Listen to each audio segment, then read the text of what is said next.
Muy buenas tardes, tengan todos ustedes.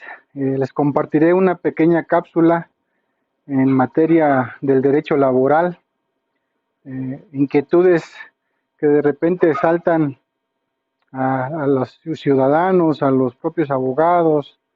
Este, Recordemos que la ley o las leyes son interpretativas y para su posible este, desenlace de diferencias tenemos a quienes las arbitran. En este caso pueden ser los jueces o como es el caso de la materia laboral, pues son las juntas todavía, juntas locales, hay junta local de conciliación y arbitraje y hay junta federal de conciliación y arbitraje.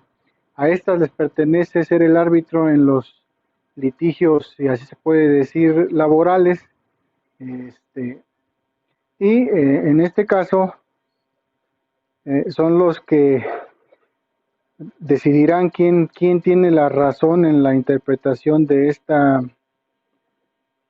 norma. En la cuestión de la cápsula hablaremos de la prima de antigüedad, que he visto que algunos colegas eh, tienden a confundirse inclusive todavía porque no está bien explícita muchas de las partes que deberían de estarlo para no tener que estar eh, retrasando los procesos. La prima de antigüedad en su artículo 192 de la Ley Federal del Trabajo, que es el fundamento legal, se podría decir primario, nos dice que los trabajadores de planta tienen derecho a una prima de antigüedad de conformidad con las normas siguientes. Aquí en este primer párrafo ya esta propia ley nos está haciendo la diferencia de los trabajadores de planta. No menciona otros tipos de trabajadores, pero menciona a los trabajadores de planta. Hay que reconocer que la Ley Federal del Trabajo únicamente reconoce a dos tipos de trabajadores, los de planta y los de confianza, ¿no? Entonces, esta ley está basada, este artículo 162 está basado para aquellos trabajadores de planta, pero hay que reconocer que en la jurisprudencia ya se dice que el trabajador de confianza debe de estar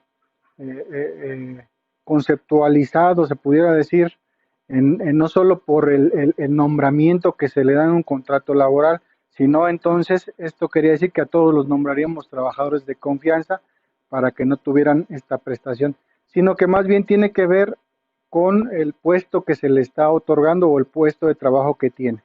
En lo particular, los trabajadores de confianza son aquellos que están apegados y arraigados a las actividades del patrón, si así se puede manifestar, ¿no? Aquellos que tienen los puestos, por ejemplo, de gerencia, de directivos, de administradores, de fiscalizadores, aquellos que fiscalizan a los demás trabajadores que desarrollan el trabajo que realmente se lleva a cabo en esa empresa, ¿no? Entonces, haciendo desde aquí ya esa diferenciación, sabemos que esta prima, eh, esta, eh, esta prima de antigüedad es para los trabajadores de planta y aquellos que realizan labores que no están arraigados hacia el patrón, ¿no? Entonces tiene que haber esas características, como tal lo manifiesta la propia ley. Desde ahí, entonces, podemos ir a la fracción primera. Esta nos dice que la prima de antigüedad consistirá en el importe de 12 días por cada año de servicios. Y es aquí donde llega normalmente a haber otra confusión por parte de algunos ciudadanos, algunos trabajadores, ya que les pueden hacer ver que si cumplieron nada más el año, los demás días proporcionales ya no cuentan. Y eso, según la jurisprudencia, pues es un error.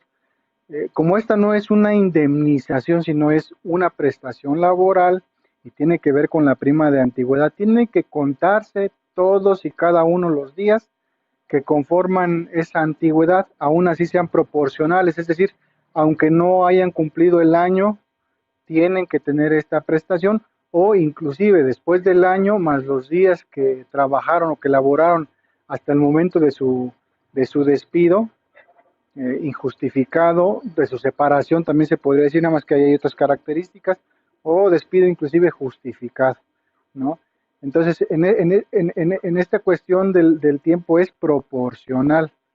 Eh, eh, ya habrá algo otros colegas pues, que tienen esa otra opinión. Bueno, pues eso ya en su momento dado lo puedes desarrollar en la junta local y en un momento dado en un recurso ordinario, como puede ser este, un recurso, como puede ser un amparo, un juicio de garantías.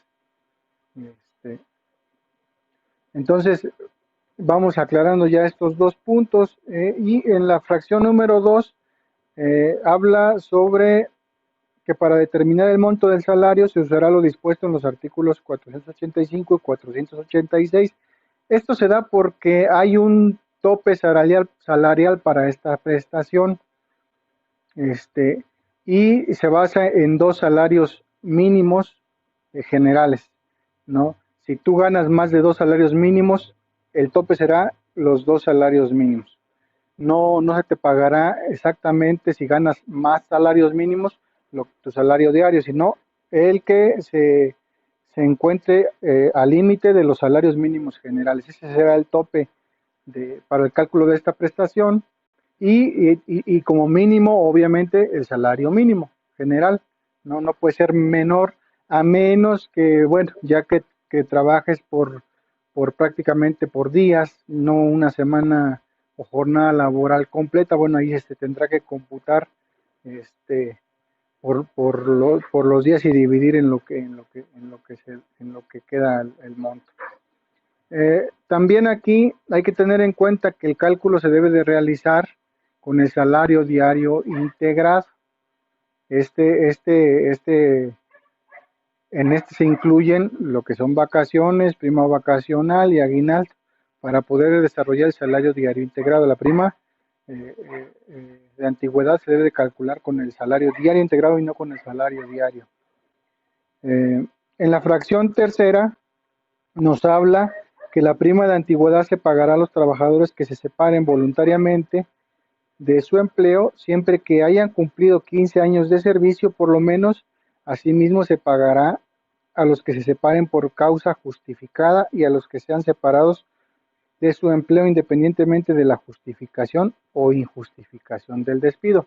Lo que ya mencionaba yo hace ratito, nada más que aquí aquellos trabajadores que cumplan ya los 15 años de servicio y pongan una renuncia voluntaria, tendrán acceso a esta prestación laboral, a la prima de antigüedad.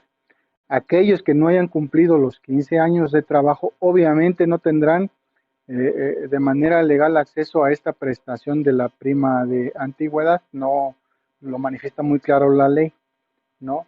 Entonces, en este sentido, solamente es para aquellos trabajadores recapitular, bueno, vamos a recapitular un poco, es para los trabajadores de planta, eh, con las características que ya explicamos, se tiene que calcular con el monto del salario mínimo y con dos salarios mínimo como máximo y con un salario, debe ser calculado con el salario diario integral, ¿no? Y aquellos que no alcancen los 15 años y quieran renunciar, no tienen acceso a esta prima de antigüedad. Espero que haya sido lo más claro posible y que haya quedado un poquito claro. Digo, a final de cuentas tenemos nuestra opinión y es válida y en su momento dado la hacemos valer en este caso en la Junta Local o en la Junta Local Federal. Y en su momento dado, si creemos que nosotros tenemos la razón y no es otorgada, bueno, tenemos que usar los recursos jurídicos que hay al alcance. Les agradezco su atención, que tengan muy buenas tardes.